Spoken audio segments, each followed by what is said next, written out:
All right, here we are, 1 Samuel chapter 18. We are working our way surely but slowly but surely, through 1 Samuel. And what I really like about 1 Samuel is it's kind of the Sunday school stories, but we're going into a little bit deeper, right? We're going to go a little bit deeper. That's the way we always do things. So we're going to go through chapter 18. If you remember, let's just go real quick. Chapter 14.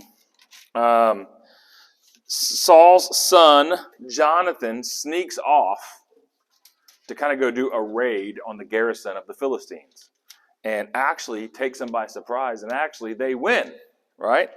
So then in chapter 15, we see Saul begins to take over his pride. It was like, well, I know my son did all right, but like really that was me. I'm the one who's doing this thing. Chapter 15, God rejects Saul. God says, yeah, I gave you a shot.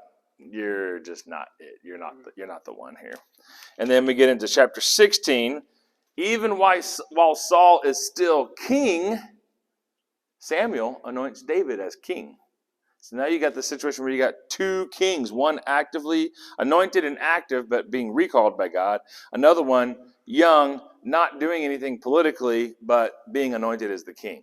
So that's coming in the future. And that's important to remember that as we go through today. David begins to serve Saul. He plays his harp, his lyre or lyre, however you want to pronounce that, Lyre. And then David is going back and forth between Bethlehem and the battleground just to the southwest of his house there with his older brothers, bringing them food per his dad's instructions, bringing them bread. Remember, Bethlehem is house of the bread, right? So he's bringing the bread to his brothers on the battle line, and he kind of embarrasses his brothers because he shows them up. And he says, you know what? I'm not afraid of this guy. He's talking bad about our God, about Yeshua, right? And so we need to go out there and fight for him. God has our back. And we see the men of Israel and Saul himself saying, I don't know, that's a big giant. You know, the guy's 6.5 to 9.5 feet tall. We kind of talked about that. He's much larger than the regular guys. And man, I don't know. This is really not a good idea. And David says, okay, y'all are a bunch of sissies. And so he's walking, and remember, he goes through the valley. As he's going through the valley across to the other side, that's when he scoops up those rocks and he starts walking. And as our visitor was telling us, he picked up 5 of them because it's known that Goliath had brothers, and so he might have to take them out too. But he took Goliath, embedded that rock right into his forehead, knocked him out, probably gave him a little bit of a lobotomy. And then when he fell down, he pulled Goliath's sword, which was probably as big as him, knocked his head off. Gone. Okay? So now we are in 1 Samuel 18. And so we'll go through this together. I want to do this real quick. I want us to look at, we're gonna write down a few of the players of 1 Samuel that we can remember as we're going through 1 Samuel together here. So we've got Samuel, what it's named after. And who was Samuel? Do you remember who Samuel was? He was kind of like the judge, but that wasn't his primary goal. What was his primary deal? Remember his mom, Hannah and Elkanah, and she was crying because she couldn't have any babies? Remember that all the way back in the beginning of 1 Samuel? And she said, God, if you'll give me this baby, I will dedicate him to you and he will serve you. And then she put him into the care of the priests at the tabernacle, wasn't a temple at the time. So Samuel's actually the head priest and prophet of Israel. In a lot of ways, he does kind of act like a judge too. But the judges are actually before this time period. But he kind of acts in that role a little bit. So that's good. All right. So we've got Samuel here. Who's another big player here? Saul. And who is Saul? One of the judges that helped make Saul king. Samuel was one of those guys. Samuel anointed. Yeah. No, that's okay. That's why I want to review it. Saul was just some random dude in the background, and Israel said, we want a king. And Samuel said, you have a king. His name is Yeshua. It's God. And they said, no. We want a king that we can like high five and hug and give him a fist bump. Yeah. So they said, we want to choose Saul. And Samuel said, no. We've got a king. He's our own God. He's our king. What are you talking about? And God said, Samuel, time out. They're not rejecting you, Samuel. They're rejecting me, God. So really we should put Yeshua up here, or Yahweh. I keep saying Yeshua. I like Yahweh. Yeshua is actually is Jesus, or Joshua. Yehoshua or something like that is Joshua. Anyway, I keep saying that. So Yahweh, I stand corrected. Yahweh. I kept thinking to myself, that's not right. So we have Yahweh. So Samuel is not being rejected. Yahweh is being rejected. So he says, go ahead and anoint Saul as the king. Yeah. Okay. So who else do we have in this? Oh, his son Jonathan. Yeah. Yep. So we got Johnny. I'm going to put Johnny here. We got Johnny. Johnny is the son of Saul, and he actually kind of breaks tradition. He's not the kind of son who's just going to sit there with his hands in his lap and nod next to his dad. He's going to kind of go and do things. He's the Huckleberry Finn of the royal court. Okay, he's going to kind of go off and do his crazy stuff, right? So that's Johnny, and then of course we have David, and who is David? He's the shepherd who is unwittingly being brought in, and I'm bringing you from the field out smelling like sheep, smelling like nastiness. I'm going to anoint you to be the king, and him going, I was literally just cleaning up some sheep poop over there. I don't understand. Before. That was in chapter 16. Ooh, yes.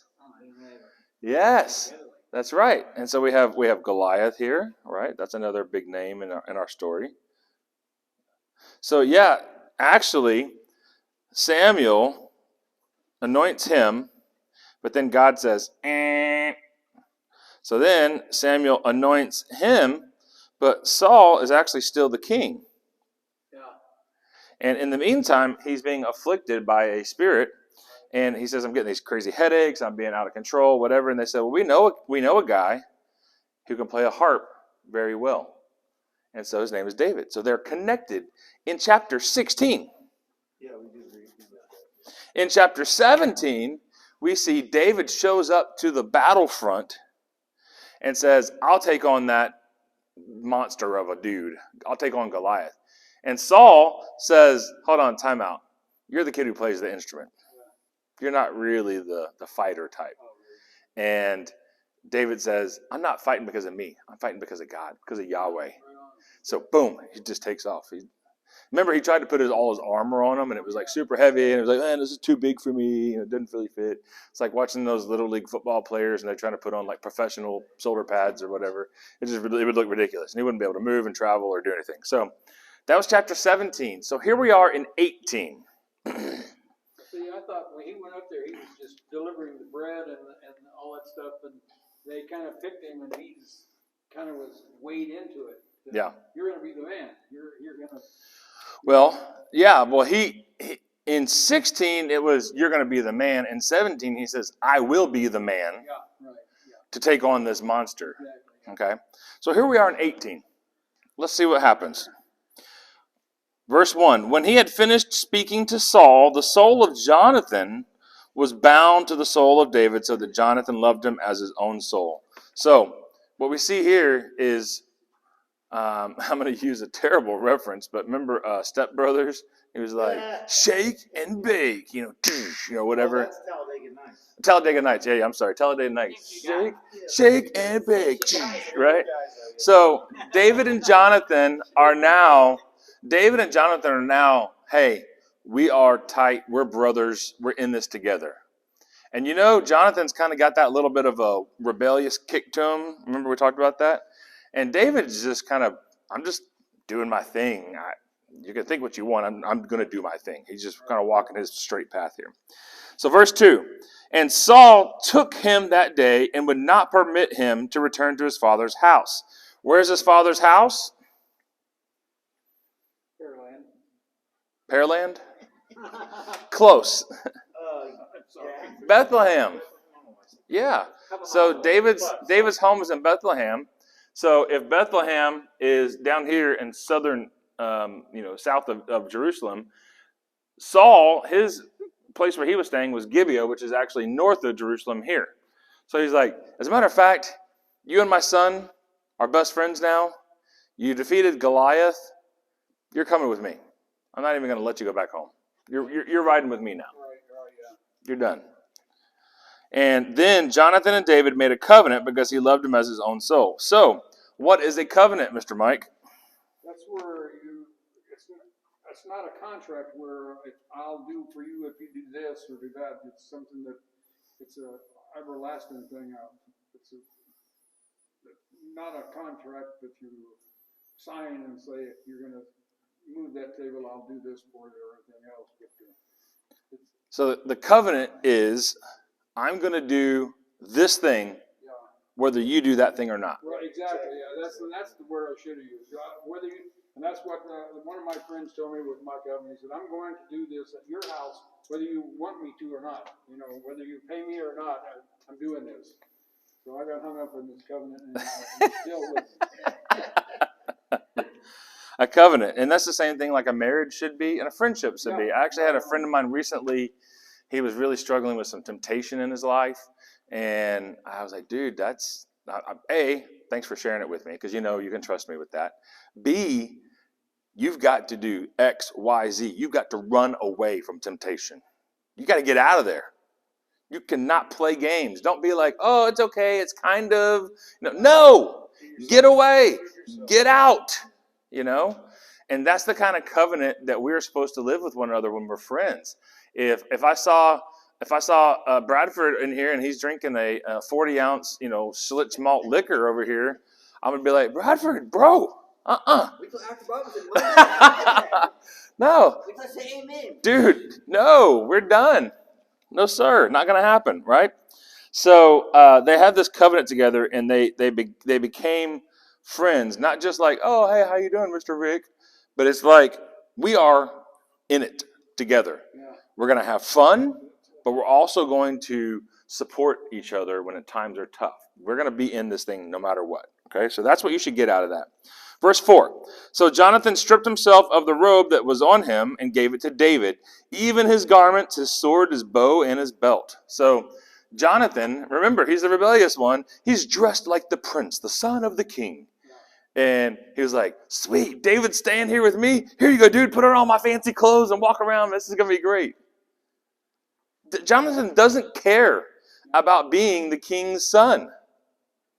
And as a matter of fact, he looks up to David so much, he says, you're the one who is worthy to wear these things.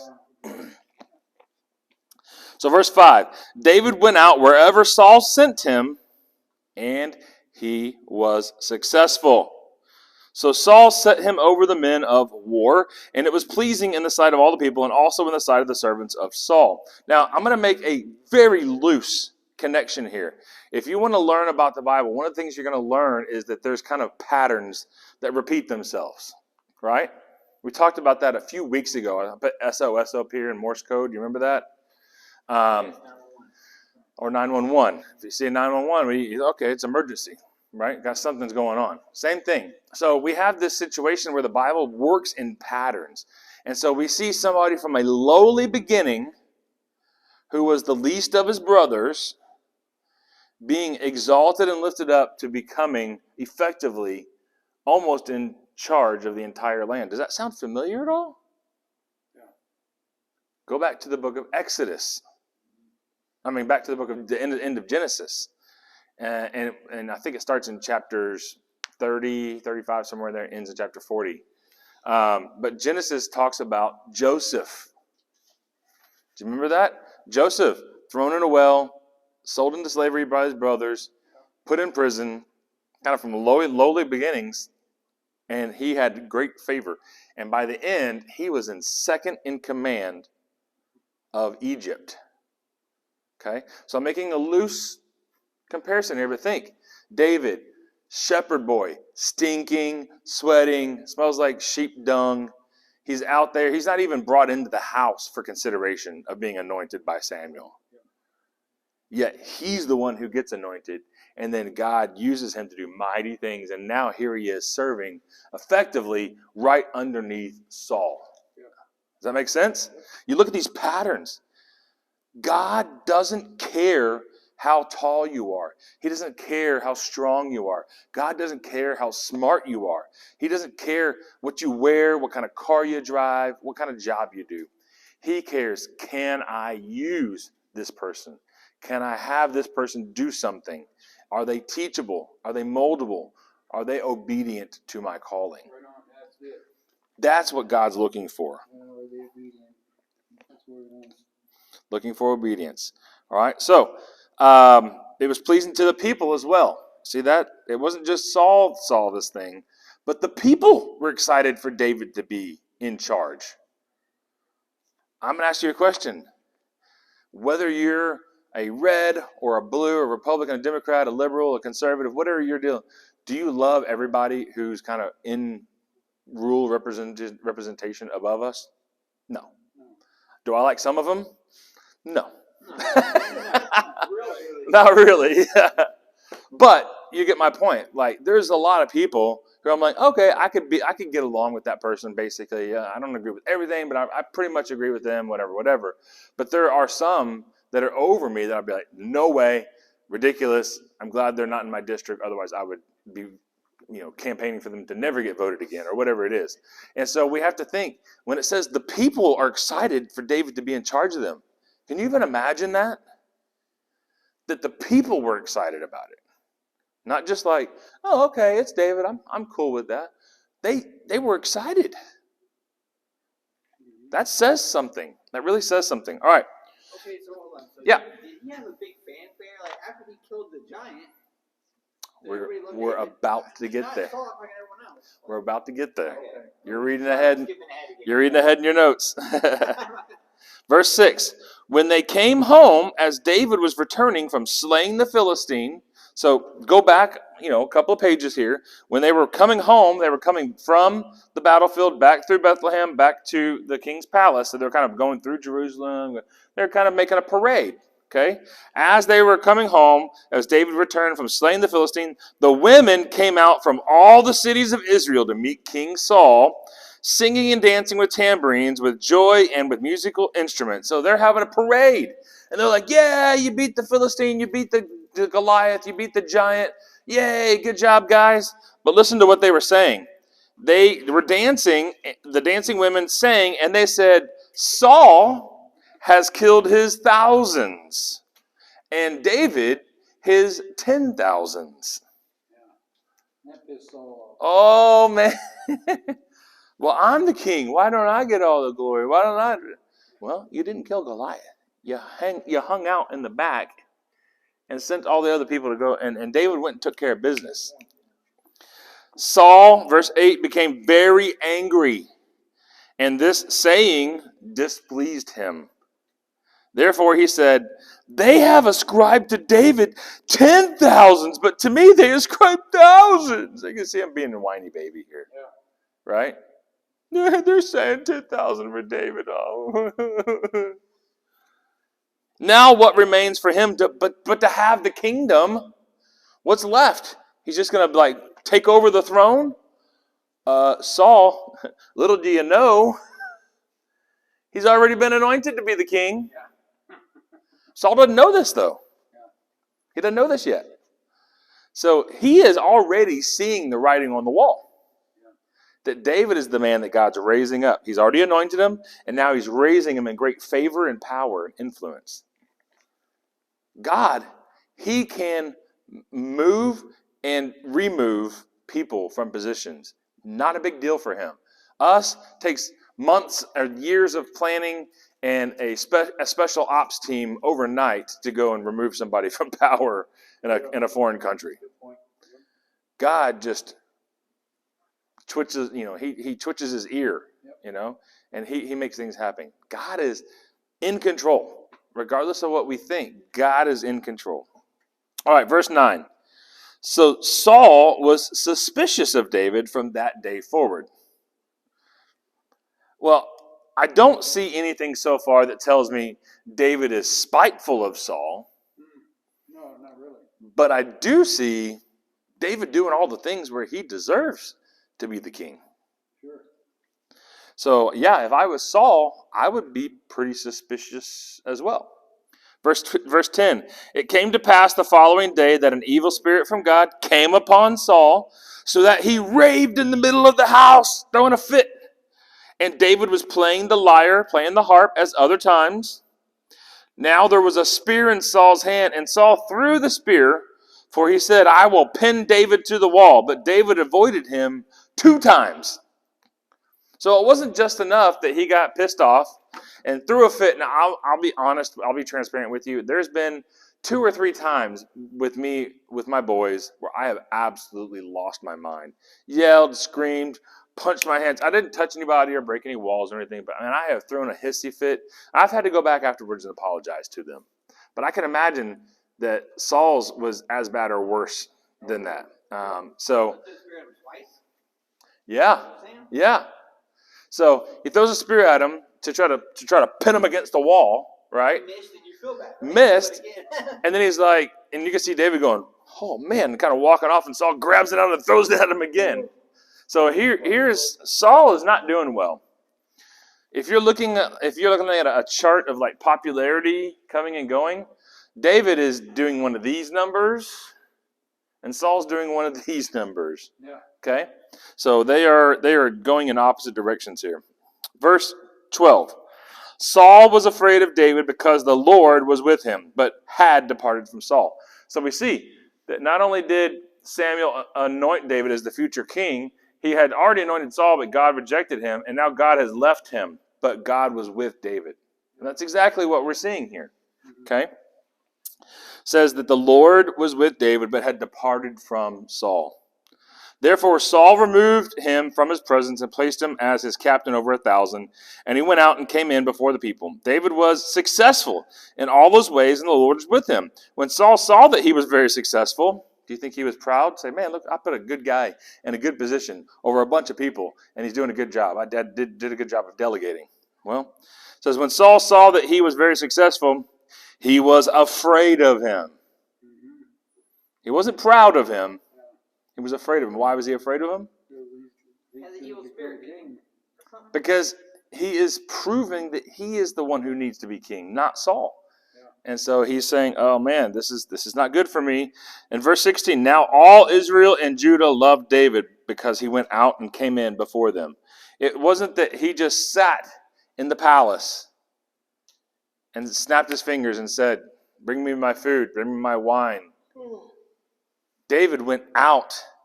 He was the one shaking hands. If you're looking at a political commercial, right? So shaking hands, kissing babies, all that stuff. That's David. He's the one that invented it, apparently. It's the first time we see that in the Bible. Shaking hands and kissing babies. You got David. And David's not even trying to, campaign for king. Like there's not like an election coming up.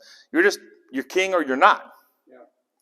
So David's just doing what a really nice guy does. And the people love him for it. And Saul, not so happy. He didn't like it. So verse 17. Saul said to David, behold my eldest daughter, Merab. I will give her to you as your wife, and I will only be valiant for me and fight the battles of the Lord. For Saul said, let not my hand be against him, but let the hand of the Philistines be against him. So here's what he's contriving. He says, I got this oldest daughter, and as a kind of dangling that carrot, here's the oldest daughter. You'll become son-in-law to the king. You'll basically become a prince through marriage. That's kind of a dream. Likely riches, even more fame, etc. But before you do that, I got one small task for you, and that is to take out the Philistines. You took out Goliath. Can't you just take out the other thousands of them that are there? Surely you'll come through that unscathed. right? So he's basically saying, I'm going to dangle this carrot of my daughter's hand in marriage. You're likely going to get killed in battle. You beat Goliath, I understand, but you can't beat thousands. They'll just overwhelm you, okay? So, verse 18, David said to Saul, who am I? And what is my life or my father's family in Israel that I should become son-in-law to the king? So he didn't address the Philistine thing. He said, I'm just a shepherd boy.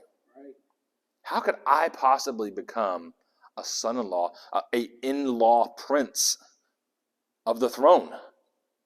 How could that possibly be? I'm just a shepherd boy. What is this? I'm just a poor boy. Nobody loves me. Right? I'm a poor shepherd from a poor family. That's the Israeli Rhapsody. Yeah, maybe Rhapsody. So we see David. That's what he's singing. He's saying, like, who am I? I'm a nobody. I don't understand why you're after me here. But David said to Saul, who am I, and what is my life or my father's family in Israel, that I should be son-in-law to the king? So when it was time that Merab, daughter of Saul, should have been given to David, instead she was given to Adriel, the Maholathite, for a wife. So Adriel, whoever that is, he's just mentioned here. Somebody else who's not as popular, didn't kill Goliath, doesn't have the favor of the people, he gets selected. It's kind of like, well, fine. If you're not gonna do what I said, then I'm gonna pick you over there in the crowd. Come over here and marry my daughter. Like, who is this guy? Right? And so David's like, man, I really missed the boat on that. I could have been son-in-law to the king. And he picked some random dude over here.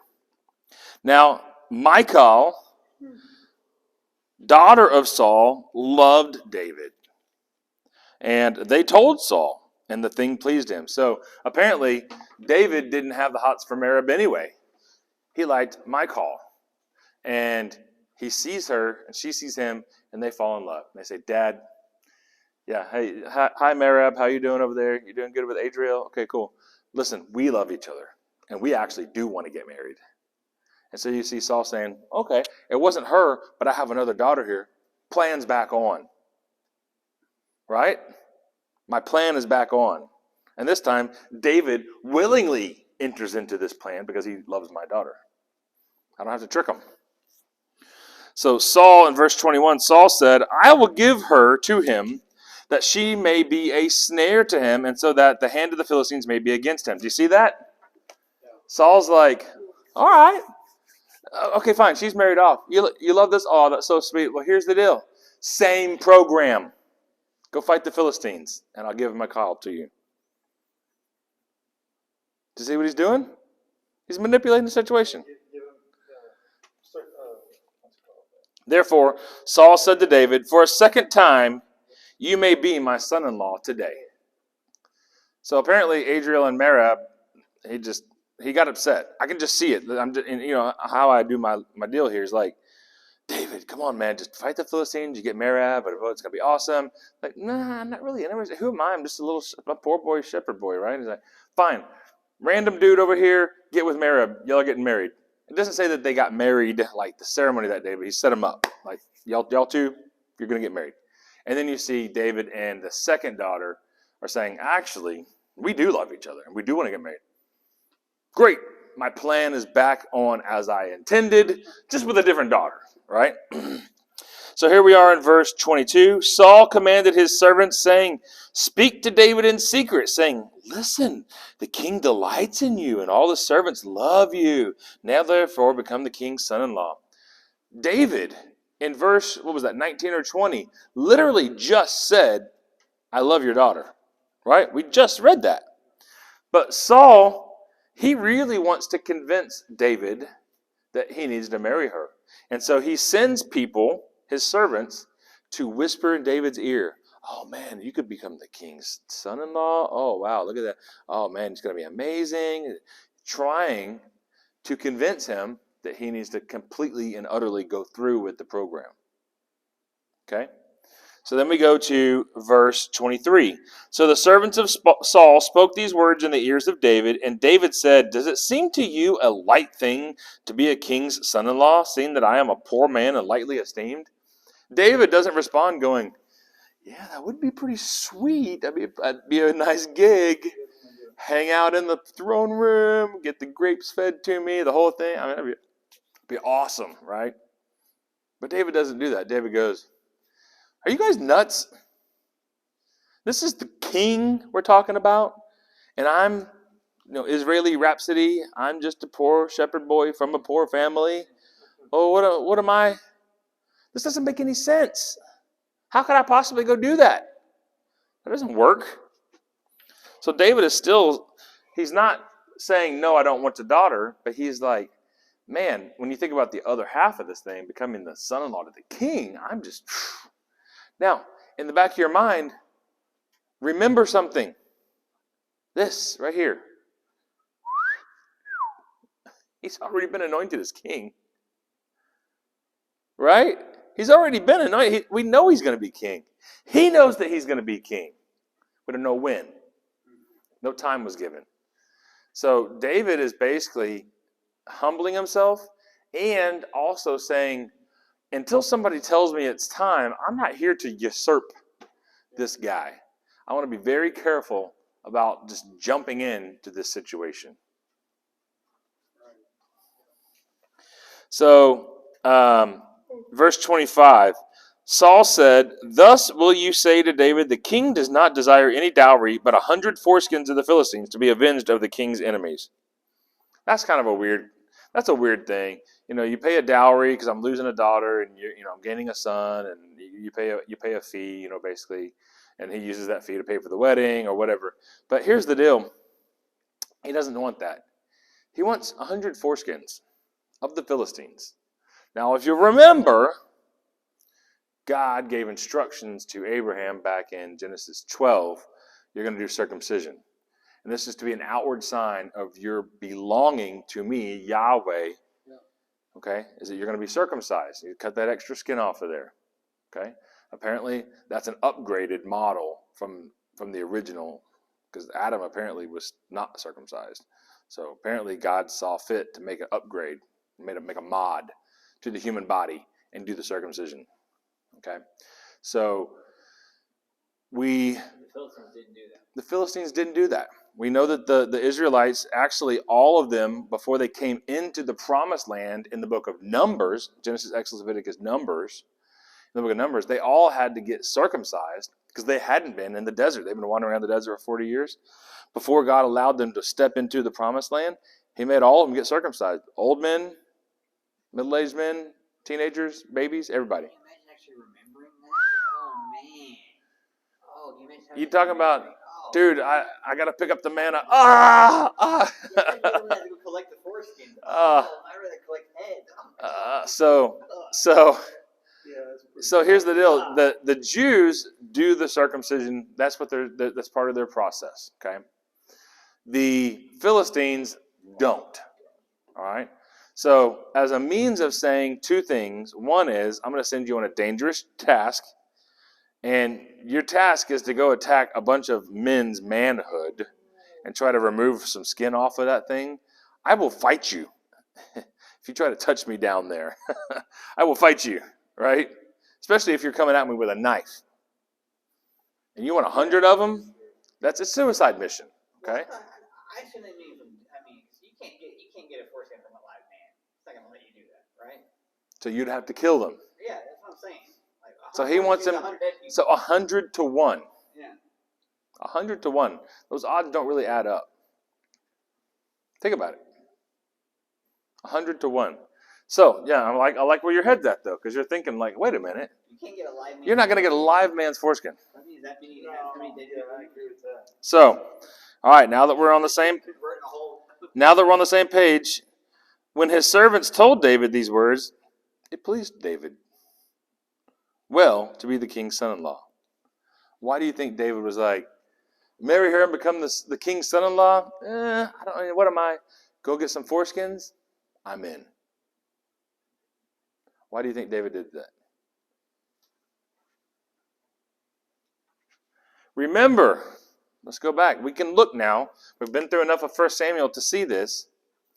When David is fighting Goliath, Goliath is bigger, same size, or smaller than David? Much bigger. Much bigger. But who wins? David. Why did David win? God was on his side. Because God was on his side, and he fought for God's honor and glory, not for his own. Right. So, do you remember what he said? Let's go back.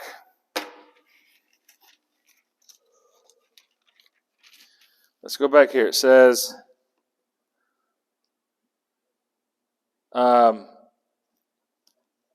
David spoke to the men. This is 17:26. David spoke to the men that stood by him, saying, "What will be done for the man that kills this Philistine and takes away this reproach, takes away this idiocy from Israel?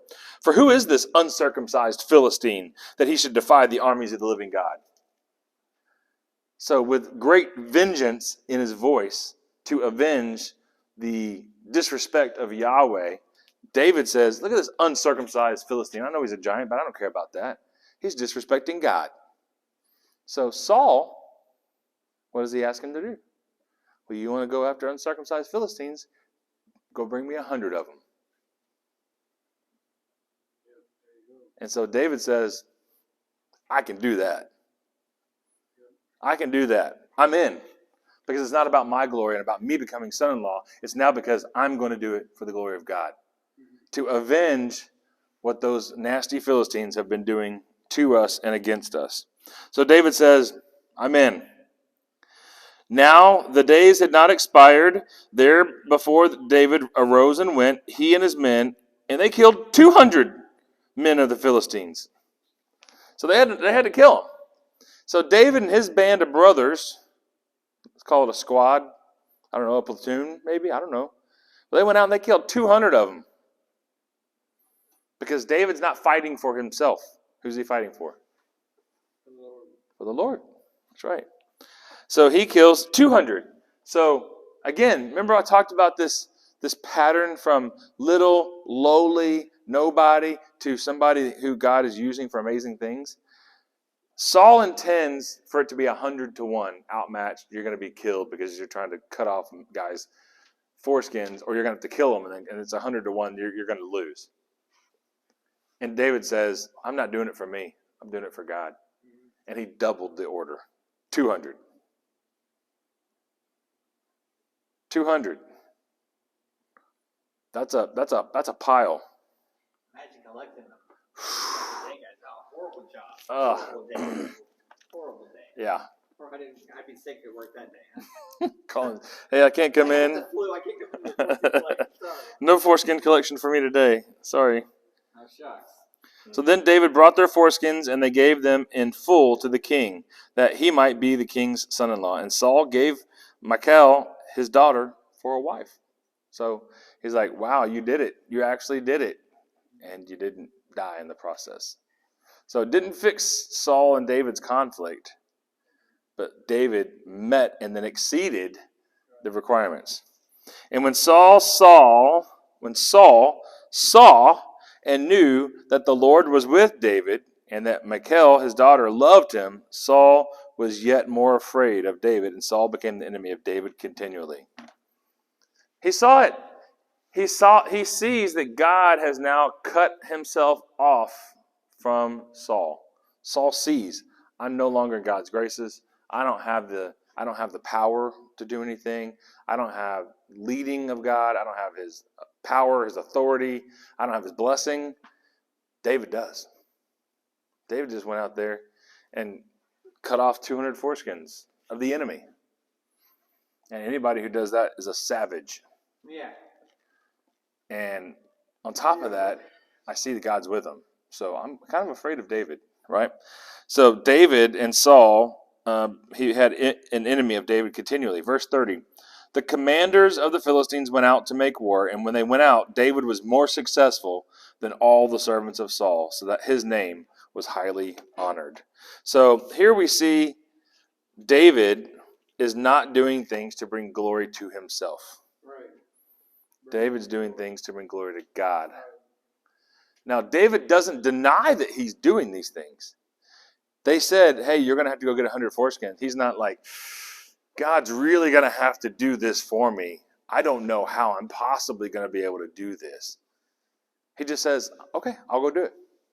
Because this is what's going to bring glory to God. He doesn't say, that's 100 to 1 odds. Man, that's, or even if it was 100 to 15 or whatever it was, 100 against 15. Man, these are terrible odds. I don't know if I'm going to be able to do this. It's really scary. Oh man, these guys are not going to want to die, willingly. They're going to put up a fight. And then I'm going to have to go through there and cut off their foreskin. I mean, I don't know. I'm probably not going to do this task. Right? That's me and you. That's the way we talk about things. We talk about, I don't know, God, I'm really not interested in doing that. Or I'm afraid of what someone's going to say if I do that. If I talk about God, somebody might say, oh, Bradford's talking about God? Pfft, what possibility does Bradford have to talk about God? I know what he's done in the past. But what does David keep saying? He's like, yeah, I'm not going to be I'm not worthy of being the son-in-law of the king. I'm a poor boy from a poor family. Right. I am nothing.